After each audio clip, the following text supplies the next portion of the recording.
Hola, buenos días. Ahora vamos a ver nuestra unidad temática número 7, que es la teoría de la demanda. Bien, empecemos analizando primeramente cuál es su definición de la demanda. Recordemos que dentro de un mercado existen ofertantes y existen demandantes, también conocidos como oferentes, ¿verdad? ¿Qué quiere decir los demandantes? Los demandantes son aquellas personas quienes compran un bien o un servicio para su uso o consumo, eh, y para ello pagan un determinado precio. ¿Y quiénes llegarían a ser los ofertantes? Los ofertantes llegarían a ser las empresas quienes ofrecen bienes o servicios a toda una población, ¿no? Para satisfacer alguna necesidad o un deseo de estos. Entonces, ¿qué quiere decir la definición de la demanda? La demanda puede ser definida como la cantidad de bienes y servicios que son adquiridos por consumidores a diferentes precios, en la que podemos prácticamente clasificar dos tipos de bienes dentro de la economía, ¿verdad? Tenemos lo que son los bienes libres y tenemos los bienes económicos. Los bienes libres dice que son aquellos que no requieren de un proceso de producción o transformación para ser obtenidos y se encuentran disponibles en cantidades casi limitadas. No es necesario que su consumo sea racionalizado y por ende no tiene mercado ni precio. Ejemplo, tenemos la luz solar. A diferencia del bien económico, los bienes económicos son escasos, por lo que tiene un valor económico que pueden ser traducidos en dinero. Los bienes económicos tienen mercado y para poder acceder a ellos generalmente es necesario pagar un precio, a diferencia de los bienes libres.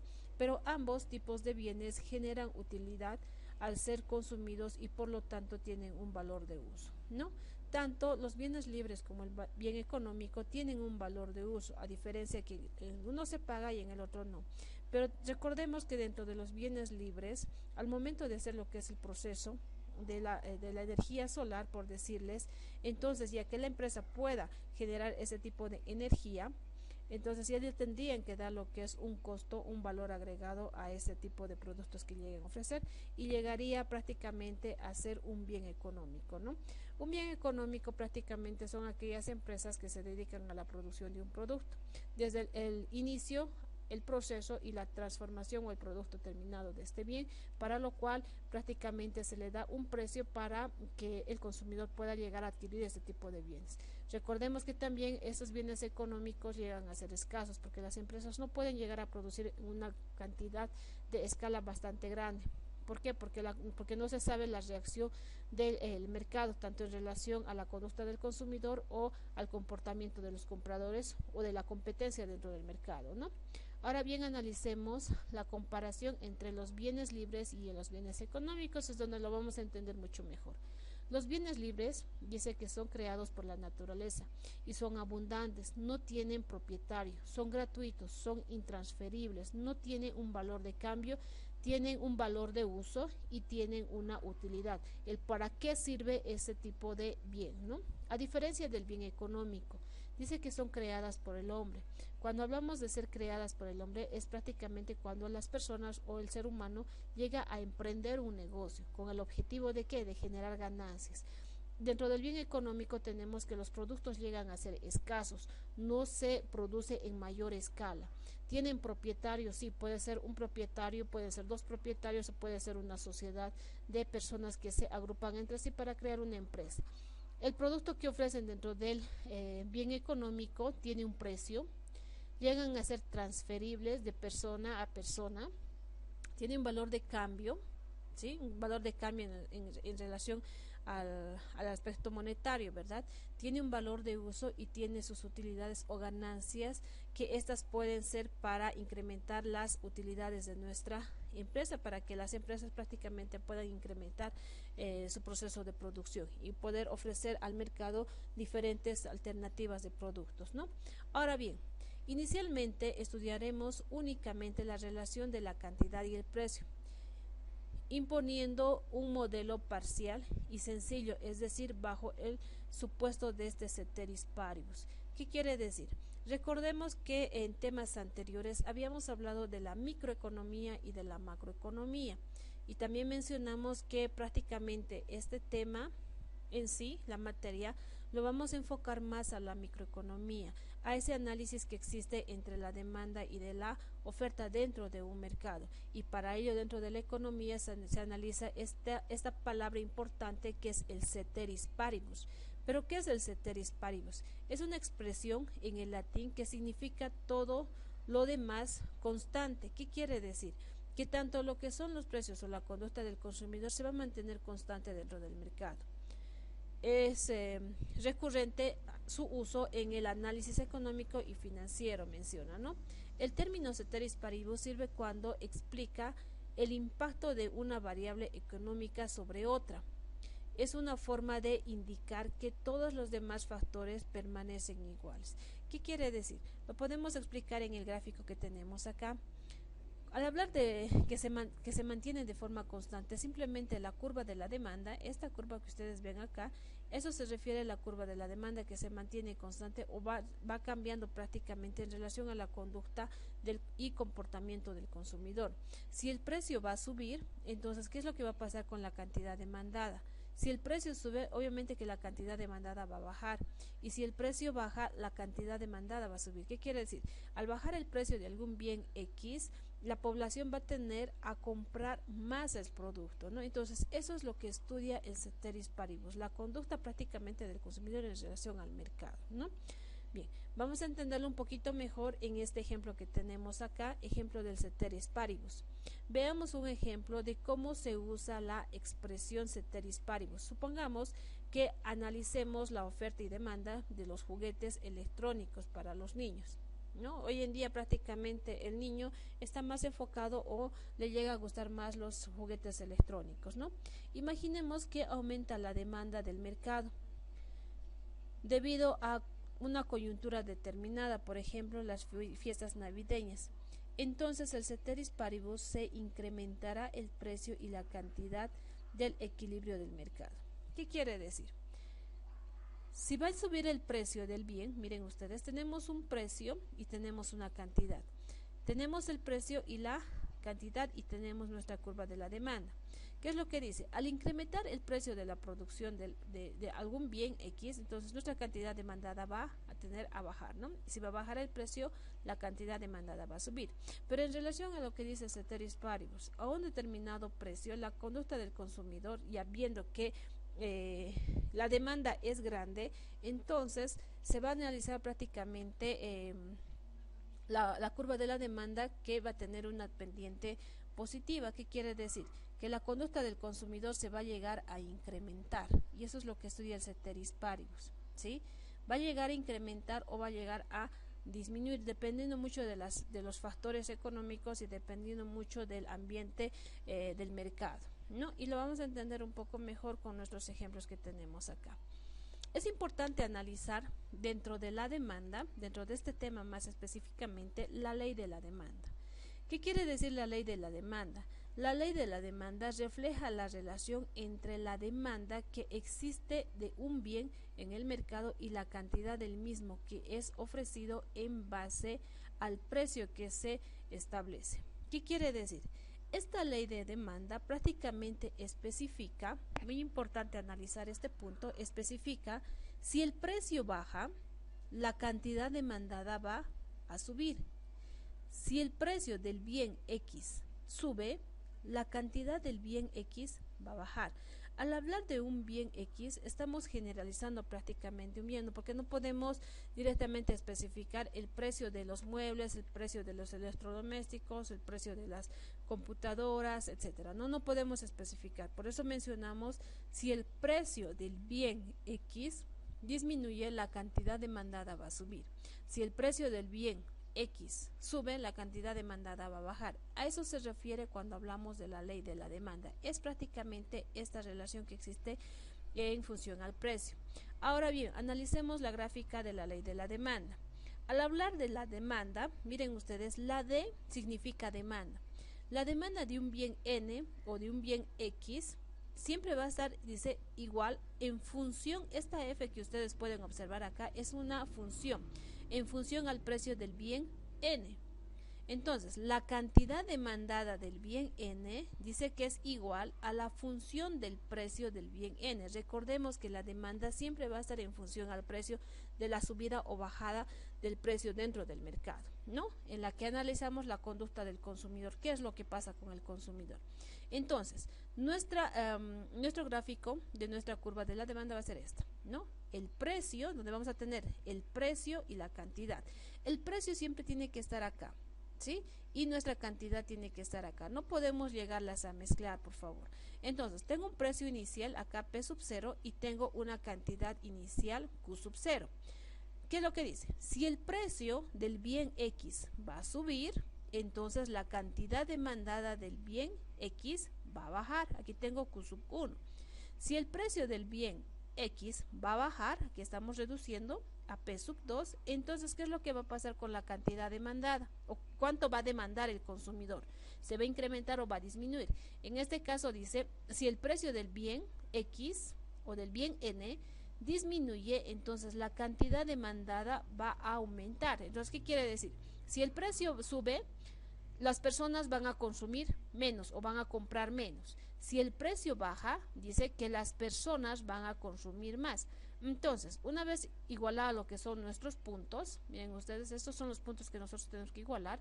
Una vez que tengamos igualada, vamos a determinar esta curva de la demanda. Y si ustedes pueden observar, la curva de la demanda llega a ser esto, la unión prácticamente de los puntos. Y llegamos a la conclusión que la demanda de un bien, de cualquier bien dentro del mercado, siempre va a estar en función del precio, ¿sí? De la subida o bajada del precio dentro del mercado.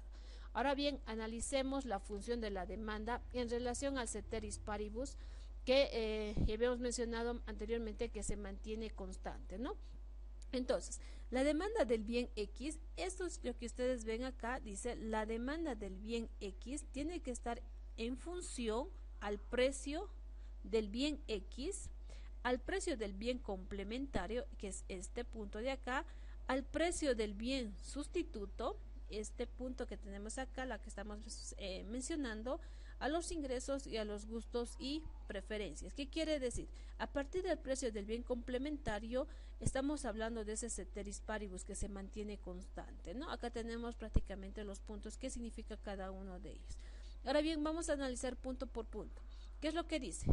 Cuando estamos hablando de la demanda en función al precio, estamos hablando de nuestra gráfica. Esta gráfica de acá, ¿no? La que prácticamente sirve de una variación. Ahora, vamos a analizar el precio del bien complementario. ¿Qué quiere decir Q de X? Cantidad demandada del bien X está en función al precio complementario, al bien de un precio complementario, ¿verdad? Recordemos que al hablar de complementario estamos hablando que un producto tiene que estar relacionado al otro, que se complementan entre sí, que no puede funcionar uno sin el otro, ¿no? A eso se refiere cuando hablamos de un bien complementario. Y aquí como ejemplo tenemos los automóviles y la gasolina. Un automóvil va a depender prácticamente de la gasolina, ¿verdad? Entonces vamos a relacionar este tipo de bien. Si el precio de la gasolina va a subir, miren ustedes, tenemos nuestra gráfica, el precio y la cantidad, ¿no? Tengo un precio inicial que es P sub 0 y tengo una cantidad inicial que es Q sub 0. Entonces, si el precio va a subir, ¿no? Ahí está, si el precio va a subir a P sub 1, entonces la cantidad demandada de la población va a ser P sub 1. Y voy a tener lo que es un punto acá. Si el precio va a ser P sub 1, entonces voy a graficar a P sub 1. Voy a tener un punto B. Ahora, analicemos si el precio de la gasolina sube. ¿Qué es lo que va a pasar con el consumidor? ¿Va a consumir más o va a comprar más automóviles o va a comprar menos automóviles? ¿Qué es lo que va a pasar con la demanda de ese bien? Entonces, al subir la gasolina, obviamente que la población no va a querer comprar un vehículo porque le va a salir bastante caro para comprar lo que es la gasolina. Entonces, la cantidad demandada de ese bien, dice, va a bajar. Aquí está.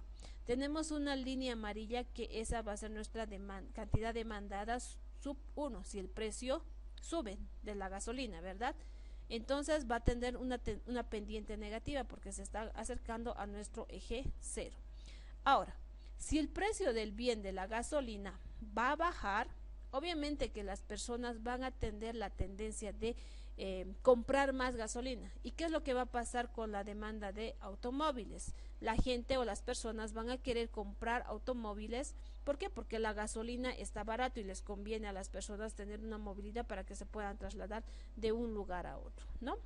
Entonces, este análisis que ustedes observan acá es bastante importante cuando analizamos este tipo de bienes complementarios en relación a la demanda, ¿no?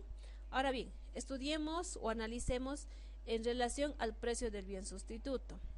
Obviamente que en el mercado existen diferentes tipos de bienes que pueden ser unos complementarios o pueden otros llegar a ser sustitutos. Pero al hablar de un bien sustituto, estamos hablando, podemos hablar como un ejemplo aquí, el café y el té, que es bastante conocido, ¿no? ¿Qué es lo que vamos a analizar acá? Vamos a analizar la subida del precio del té y si el precio del café se llega a mantener, ¿qué es lo que va a pasar con la conducta del consumidor, ¿no?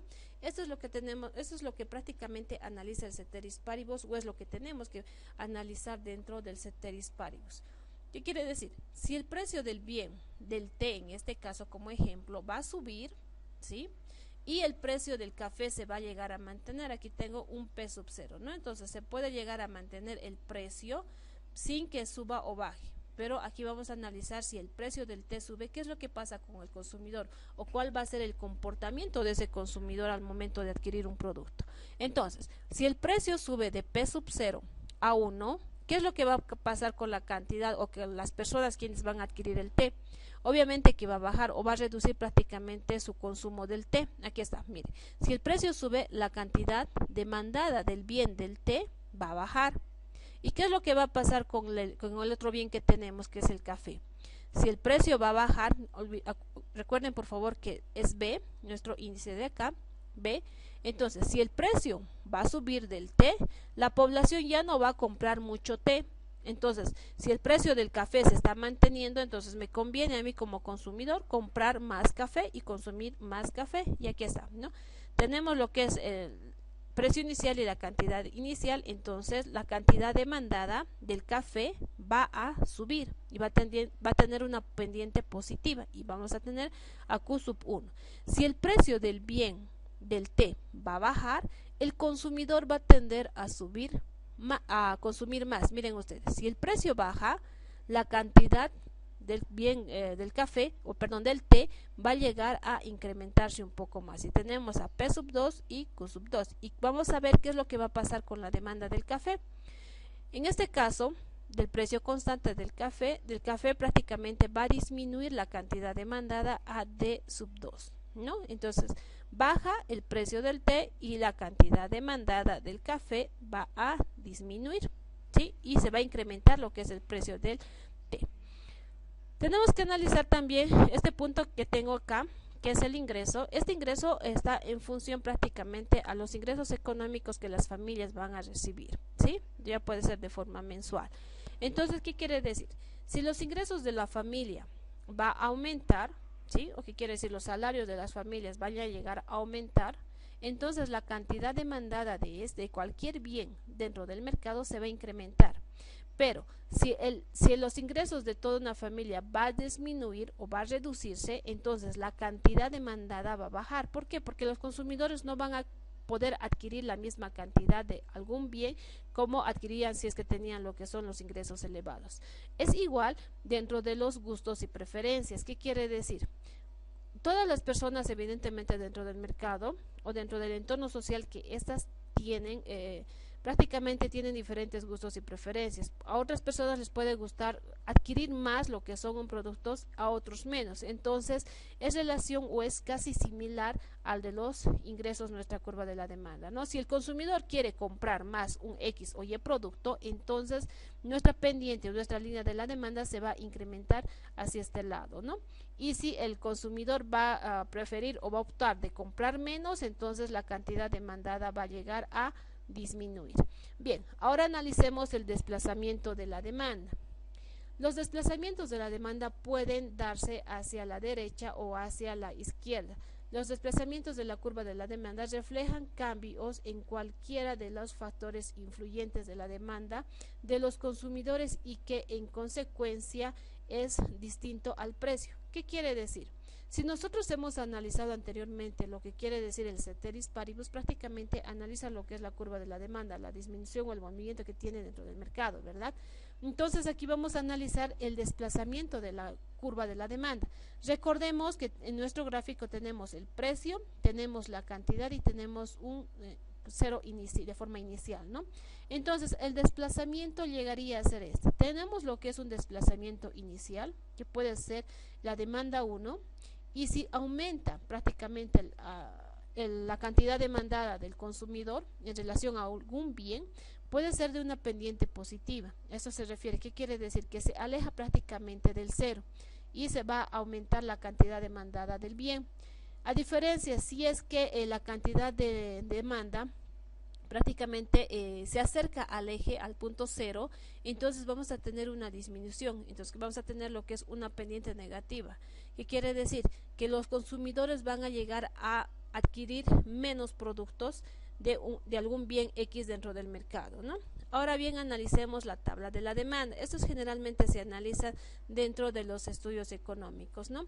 La tabla de la demanda dice que muestra a cada precio de un bien le corresponde una determinada cantidad demandada y a cada cantidad demandada le corresponde un precio específico del bien. A esta relación se lo denomina la tabla de la demanda. La tabla de la demanda es la relación del número de unidades de un producto que sería comprada a distinto precio alternativos posibles durante un periodo de tiempo determinado. ¿Qué quiere decir esta tabla de la demanda? Nosotros podemos analizar la relación, prácticamente puede ser un código, la relación que tiene de un producto a otro, ¿no? El precio y la cantidad, que son factores importantes que se analizan dentro de la economía. ¿Qué quiere decir? Para un precio vamos a tener una cantidad demandada.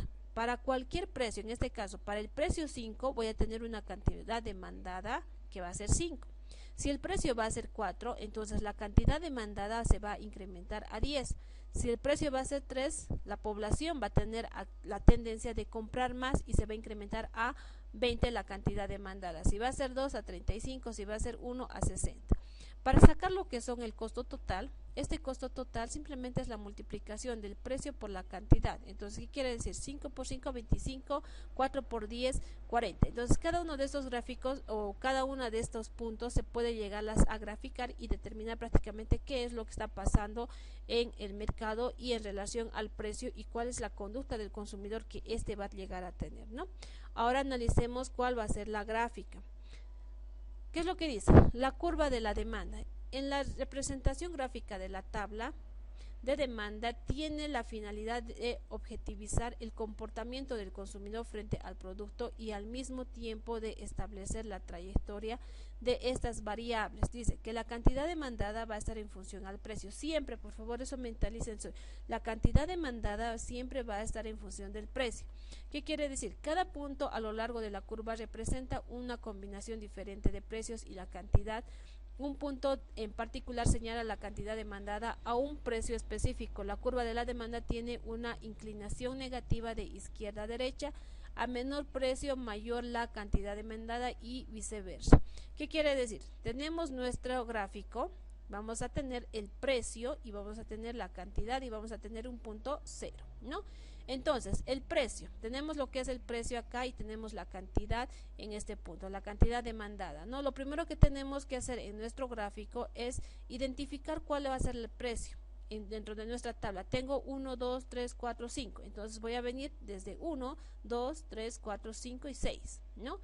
La cantidad demandada va a ser 5, 10, 20, 30, 35. Acá voy a tener 5, 10, 20, 30, 35 en este punto de acá, 40, 50, 60, 70, ¿no? Puedo llegar prácticamente yo a poner todos los puntos que tengo dentro de la cantidad demandada y tanto del precio. Entonces, ¿qué es lo que vamos a hacer? Simplemente vamos a unir los puntos y vamos a determinar nuestra curva de la demanda. Esta línea que ustedes ven acá, esta línea roja, es la curva de la demanda. ¿Sí? Siempre va a estar hacia este lado. Ahora, dice 5, el punto 5, a un precio 5 la cantidad demandada va a ser 5, a un precio 5 mi cantidad demandada va a ser 5, entonces mi punto va a estar acá. A un precio 4, la cantidad demandada se va a incrementar y va a estar en 10, 4 y 10. Entonces lo que tengo que hacer simplemente es unir los puntos. A un precio 3, la cantidad demandada va a ser 20. Mi punto 3 fijo y mi punto 3 y mi cantidad demandada va a ser 20.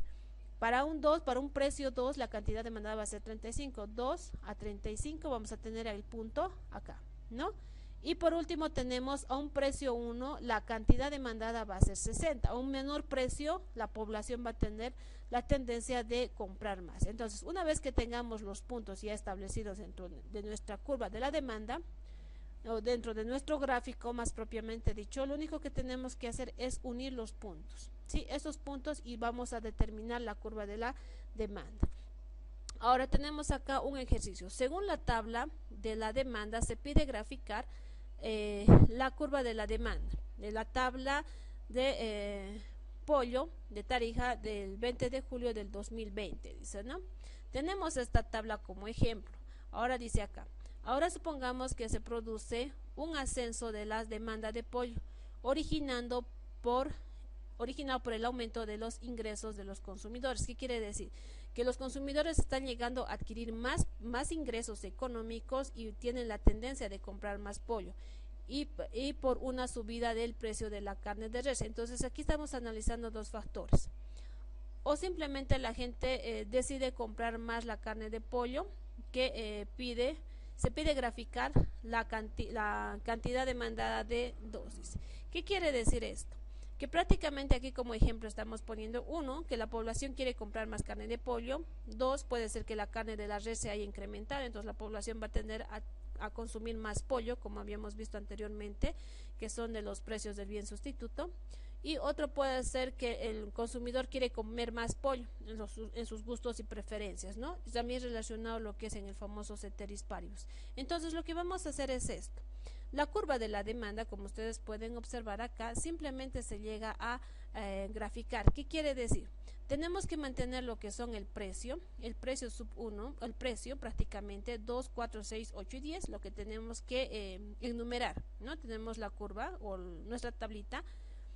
Dentro de nuestra tabla tenemos que llegarlas a graficar. ¿Qué es lo que tenemos acá? Voy a graficar con el precio y la cantidad. Entonces acá voy a poner prácticamente los precios, acá, los precios de nuestra tablita, y voy a poner las cantidades de nuestra tabla, tanto de la cantidad demandada 1 y la cantidad demandada 2. ¿Qué quiere decir? Para el precio, miren ustedes, para el precio 2, la cantidad demandada va a ser 15. Voy a posicionar acá, precio 2 y mi cantidad demandada va a ser 15. Prácticamente este va a ser mi punto. Para un precio 4, la cantidad demandada va a ser 10. ¿Por qué? Porque el precio se está incrementando y la cantidad demandada va a disminuir a 10, de 15 a 10. Entonces, de 4, ¿sí? Del precio 4, la cantidad demandada está disminuyendo a 10. Entonces, mi punto va a estar acá, ¿sí? Ahora, del precio 6, dice la cantidad demandada va a ser 1. Entonces se mantiene constante, es como si estuviésemos hablando de un precio y una cantidad inicial, ¿no? Acá. Ahora, si el precio va a subir de 6 a 8, la cantidad demandada va a ser 3. La cantidad demandada del bien de pollo va a disminuir, eso quiere decir, ¿no? Entonces, si el precio va a ser 8, la cantidad demandada de la población o de la carne del pollo va a ser 3. Si el precio va a subir a 10, entonces la población ya no va a comprar mucho pollo y la cantidad demandada va a ser 1. A un precio 10, la cantidad que va a consumir la población va a ser 1, ¿no? Y nosotros tenemos que unir nuestra curva de la demanda. Ustedes pueden observar la curva de la demanda. Aquí tenemos nuestra primera cantidad demandada, que es D sub 1. De la misma forma se hace para la cantidad demandada 2. Mantenemos el precio, siempre vamos a mantener este precio y vamos a determinar con esta cantidad demandada número 2. Entonces, ¿qué quiere decir? Estos puntos que ustedes ven acá, 20, 15, 11, 8 y 6, es la que se va a llegar a incrementar dentro de nuestra cantidad demandada. Tiene que ser correlativo, por decirles 1, 2, 3, 4, 5, 6 o 10, 20, 30, 40, 50, entonces tiene que ser correlativo, no podemos llegarlas a mezclar, por decirles aquí 15 y aquí lo voy a poner 16, no, tiene que ser de forma correlativa, ¿no? Entonces, a un precio 2, la cantidad demandada del 2 va a subir a 20. Entonces, ¿qué es lo que dice? 2, acá tengo 2 y la cantidad demandada va a subir a 20. A un precio 4, nuestra cantidad demandada va a ser 15. A un precio 4, aquí está el precio 4, la cantidad demandada va a ser 15. A un precio 6, la cantidad demandada va a ser 11.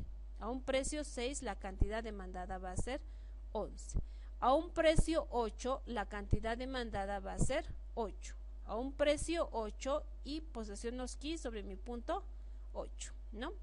Y por último tengo a un precio 10, mi cantidad demandada va a ser 11. A un precio 10 y mi cantidad demandada va a ser 6, ¿no? Entonces, una vez determinados los puntos, yo tengo que poner o unir mis puntos para determinar la curva de la demanda, ¿no? Entonces, la cantidad demandada va a estar en función al precio y va a ser la demanda 2. Y nosotros podemos analizar en esta gráfica que ustedes pueden observar que va a tener nuestra curva de la demanda con una pendiente positiva. ¿Por qué? Porque prácticamente se aleja dentro de nuestro eje. Bien, esto es lo que podemos explicar dentro de la curva de la demanda. Posteriormente haremos otro tipo de ejercicios en la que vamos a realizar prácticas en relación a este tema.